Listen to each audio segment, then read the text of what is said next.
Ich war ein Kind zweier Welten. Das bin ich nicht mehr.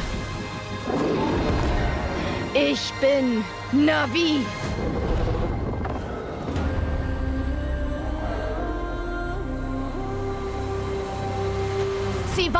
I am a big fan of James Cameron's Avatar movies, and I think I have the potential to be a huge fan of the Avatar universe in general. Whenever I see new comic books, or like when this video game was announced, I was very curious about it. I'm a huge fanboy of a lot of fictional universes. The Marvel universe, the Star Wars universe, the Game of Thrones universe, etc. But very, very rarely does a new or relatively new universe come around that I find myself as intrigued in as fictional universes that at least have some sort of connection to my childhood, you know, fictional universes I grew up with. But Avatar is one of them. And again, when they first announced Avatar Frontiers of Pandora, I knew and I assumed what most people assumed, that it would be a Far Cry game. It is made by Ubisoft after all, but a Far Cry game with an Avatar skin. But for me personally, that seemed like enough. That seemed like something I'd personally really enjoy to play. And this was a stacked year for gaming. I'm not going to go out of my way to list all the games that came out this year. I'm sure you already know them all. But Avatar Frontiers of Pandora, it was coming out at the very end of the year, and I feel like a lot of people weren't really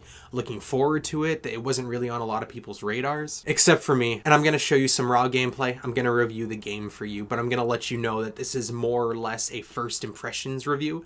This is my thoughts on the game after playing it for several hours, but I haven't beaten the whole thing by any means. But if you're anything like me, you want to know that a game is good from the start. You want to go into a game, especially a $70 game, knowing that you're going to have fun. You don't like hearing that video games get good after 50 or so hours. But that's essentially the point of this review, but depending on how this video performs, I will absolutely make a follow-up review to this video after I put even more hours into it. But before I do that, you should consider subscribing. I talk about video games all the time on this page. I usually talk about games in the horror genre, but moving forward, I want to talk about gaming in general more on this page. But I also talk about movies, I talk about TV shows, and I do trailer reactions. But enough with this intro. Let's talk about Avatar Frontiers of Pandora. I know I already said this in the intro, but I want to specify again, this is a first impressions review, so don't go into this video thinking that it's my overall thoughts about the whole entire game. And I also want to let you know that this is going to be a spoiler-free video. All of the gameplay that you're seeing is from very early on, and I'm not really going to talk about the story much at all. Maybe a little bit here and there, but not a lot. So I want to talk about the pros of Avatar Frontiers of Pandora first. The biggest pro being that this is far from a Far Cry clone. This game has a lot of unique aspects about it, from the tone to the gameplay to the mechanics to the way that you play it, to separate it from Far Cry a lot in my opinion. Yes, it is still an Ubisoft game. It plays like a lot of other Ubisoft games, but it is no similar to Far Cry in my opinion than Assassin's Creed is to Far Cry. Like, I know those games are similar in the grand scope of the video game universe, but they're not identical clones. You know what I mean. It's an Ubisoft game, but it's not a Far Cry clone. There are a good handful of similarities though, obviously. It is an open world game with a lot of side quests and main quests to do, a lot of exploration, a lot of collectibles. There's outposts around that you have to take down, and the more outposts that you take down, the better your world becomes, that sort of thing. And another of the biggest pros that I have about this game so far is the world of Pandora. Is it as cool looking and as engaging as it is in the movies?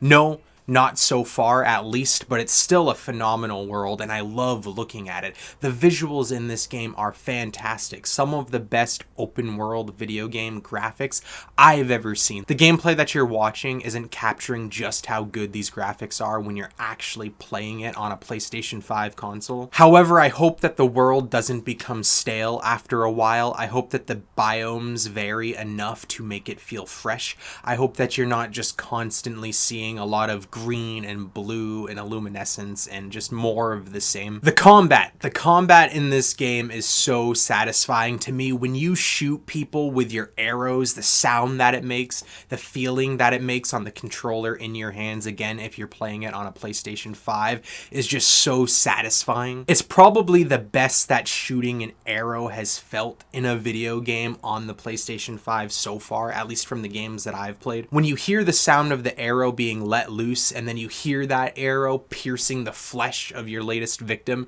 it's just, again, so satisfying, and I love it. And the assault rifle, the machine guns feel great, play great, sound great, look great. And it makes it even better that the enemies that you're using these weapons again aren't dumb. These are some pretty smart enemies, and I appreciate that. Are they as smart as enemies in like The Last of Us Part 2 or even the Resident Evil 4 remake? No, but they're smart enemies for the most part, especially compared to other open world Ubisoft games that I have played. And also, a lot of the enemy NPCs you see around, I don't know why they included this. I appreciate that they included it, but they're funny. If you just listen to what some of the enemy soldiers are saying to each other, it's some hilarious stuff. Sometimes I would just find myself sitting there stealthily waiting for their conversation to end before I killed them, because that's how entertaining I found them. But I want to go back to the weapons that I mentioned. You have an arrow, you have an assault rifle, just to name a few. You get more types of weapons as the game progresses. I don't really want to spoil that for you though. But early on, you also get like this slingshot looking thing. It kind of looks like a lacrosse stick, and you use it to throw bombs, and you're supposed to place bombs where you predict enemies are going to be. And then they walk over the bombs and it blows up, and it's just really cool and really fun to do. And I just really like that very early on in this game, it gives you several different methods of getting a mission done, of engaging in combat. I hope that this game didn't blow its load too soon though. I hope that as the game progresses that you get more and more stuff to unlock, that the game always has something to reveal to you, because one of my biggest worries about this game already is that it's gonna get old really fast. I'm not saying I think that's gonna be the case, I'm just saying it's a tiny red flag that I'm starting to see in the corner of my vision. But I just can't wait to play more of this game and to see how it opens up more. And again, I hope it does open up more in terms of the gameplay, the world, the mechanics. It's been a while since I've personally played an Ubisoft game. Like a lot of people, I was getting bored of them. They were starting to feel stale after a while. There's only so many Ubisoft games one person can play in a certain amount of time. But for me, it's been long enough since I've played one that jumping into this game just feels so fun, so refreshing for me. Again, I like going to these outposts. I like taking them down. I like finding all these side quests. I like gathering. I like collecting. I like hunting. If you just played Far Cry 6, if you just played an Assassin's Creed game, you probably wouldn't be feeling as strongly as I'm feeling right now. But again, for me, it's been a while since I played an Ubisoft game, and I'm just excited to jump back into one. Especially excited to jump into a new IP, not just a sequel to an already established franchise. Now it's time for me to get into the cons of Avatar Frontiers of Pandora, and unfortunately, as early as I am in this game, there's more cons than I'd like there to be. The first being the story. It's not the worst story in the world. I'm not even gonna say it's a bad story, but so far it's just very generic, very predictable. This type of story you've seen done better in a lot of different IPs, whether it be a video game, a movie, a book, a TV show, whatever. It's not really doing anything fresh. It's not really doing anything unique. Honestly, it's not even doing anything much different from the 2 Avatar movies that we've already gotten. Again, as the game progresses though, obviously the story could, and I hope it does open up, but as of now, it's nothing that's impressing me. Same with the characters, and that's really disappointing to me. There's not a single character in this game that I find to be unique, really. They all essentially have the same character traits. They hate humans, they hate the sky people, they love Na'vi, they want to keep to the Na'vi ways, they want to protect their planet and their culture. And that's not a bad thing, obviously. It's just that we've seen it done better in the movies, and none of these characters just stand out from each other, and that's disappointing. And unfortunately, that's also the case with the main character, which which really, really, really disappoints me. I don't know why, but I was under the impression that the main character was going to be more original, have a name and have a voice actor or actress behind them and a mocap actor to really bring them to life. But I was disappointed when this game started and I got to customize my character. I know that's weird saying that I was sad that there was customization, but I was. But I was mainly sad to see that there were multiple voices that you could choose from. Obviously, when you can choose from multiple voices in a game, it's not always a bad thing, especially if you're playing like an MMO or a multiplayer game or something like that. But a story-driven game that is canon to the Avatar universe and the Avatar films, I was hoping that they would really dedicate their time into creating a character. Because when you have multiple voice actors reading the same lines and you have multiple voice actors to choose to be your main character, it's not as, dedicated as a dedicated main character. And unfortunately that is the case, at least in my opinion, because the main character is very bland.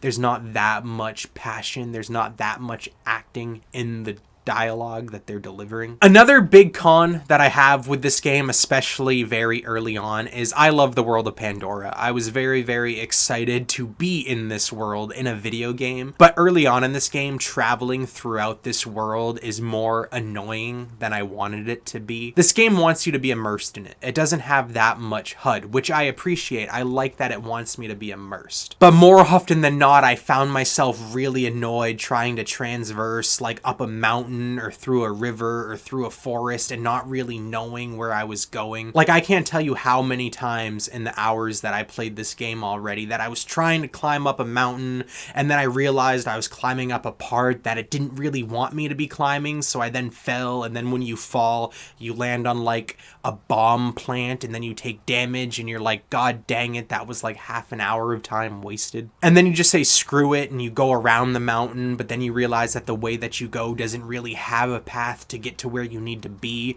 So going to a place that's only like 2 kilometers away ends up taking you a long time, more than you wanted, and it just ends up being annoying. Now, before you wring my head for saying that, I am also gonna say though that the more that you play this game, the more that you get familiar with the environments and the area that you're around. Once you unlock like the flying creatures and stuff like that, the game does get a lot more easy and a lot more fun to get around in. It's just an early game stressor. So that's not really a critique against the game as a whole, but you know what I mean. But anyway, that's my thoughts on Avatar Frontiers of Pandora after playing it for a good handful of hours. Have you played it yet? If you have, let me know what you've thought about the game so far in the comments, but please leave spoilers out of it. And if you haven't played the game yet, let me know, are you considering playing this game in the future, soon, or not at all, ever? Once again, consider subscribing if you enjoyed this video, and thank you for watching, especially if you watched this